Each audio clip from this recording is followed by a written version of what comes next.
क्या आप जानते हैं सबसे बड़ा राक्षस कौन है?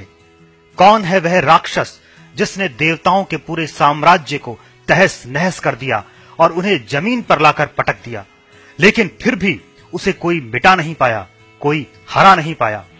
कौन है वह सर्वकालिक सबसे शक्तिशाली राक्षस जिसके सामने सारे देवता थर थर कांपते हैं? वह रावण से भी महान है और महिषासुर से भी कहीं ज्यादा शक्तिशाली।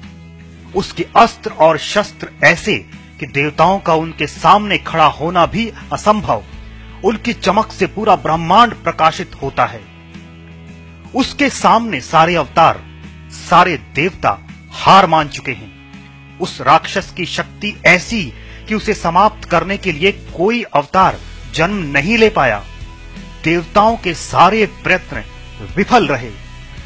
उसने देवताओं के साम्राज्य को इस संसार से हमेशा हमेशा के लिए समाप्त कर दिया और देवताओं को साधारण मनुष्य बना डाला।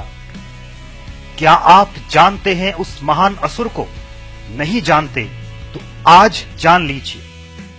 वह महान और सर्वशक्तिवान असुर कोई और नहीं बल्कि भीमराव रामजी अंबेडकर यानी बाबा साहेब हैं। महिलाओं, दलितों और समाज के कमजोर वर्ग के मसीहा और मनुवादियों के लिए सबसे बड़े राक्षस, ऐसे राक्षस जिन्होंने मनुवादियों के हजारों साल के साम्राज्य को नष्ट किया और जिसे हराने के लिए कोई भी देवता या अवतार इस धरती पर जन्म नहीं ले पाया। बाबा साहेब ने महिलाओं को मनुवादियों के चंगुल से आजाद करवाया और उन्हें इज्जत के हक दिलवाए। बाबा साहेब ने शूद्रों को देवताओं के बराबर हक दिलवाए और उन्हें एहसास करवाया कि वे भी इंसान हैं। बाबा साहब ने मजदूरों को पूंजीपतियों के चंगुल से आजाद करवाया और उन्हें सम्मान दिलवाया। बाबा साहेब ने अपने शस्त्र संविधान से सारे देवताओं को नष्ट कर दिया और उन्हें सामान्य मनुष्य बना डाला। मनुवादी न तो बाबा साहब को महिषासुर बनाकर मिटा सके और ना ही रावण बनाकर दफन कर सके।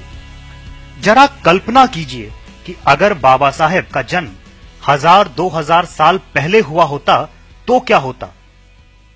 मनुवादियों ने उन्हें सबसे बड़ा राक्षस बना दिया होता और आज हम सब उनको रावण की तरह ही जला रहे होते या फिर महिषासुर की तरह ही उनकी मृत्यु का जश्न मना रहे होते और कोई नया अवतार होता जिसकी हम मूर्खों की तरह पूजा कर रहे होते बाबा साहब को मिटाने की खुशी में। बाबा साहेब ही सबसे बड़े राक्षस हैं मनुवादियों के लिए।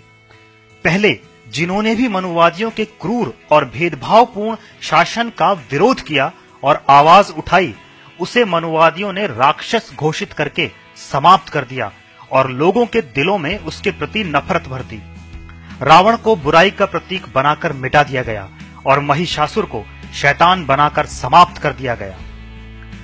मन में तो आज भी वे लोग बाबा साहेब को अपना सबसे बड़ा दुश्मन ही मानते हैं और जब तक अपना आक्रोश निकालते रहते हैं। कभी समानता के महान शस्त्र आरक्षण के खिलाफ आवाज बुलंद करके, कभी बाबा साहेब को गालियां देकर, तो कभी उनकी मूर्ति को तोड़कर अपनी भड़ास निकालते हैं।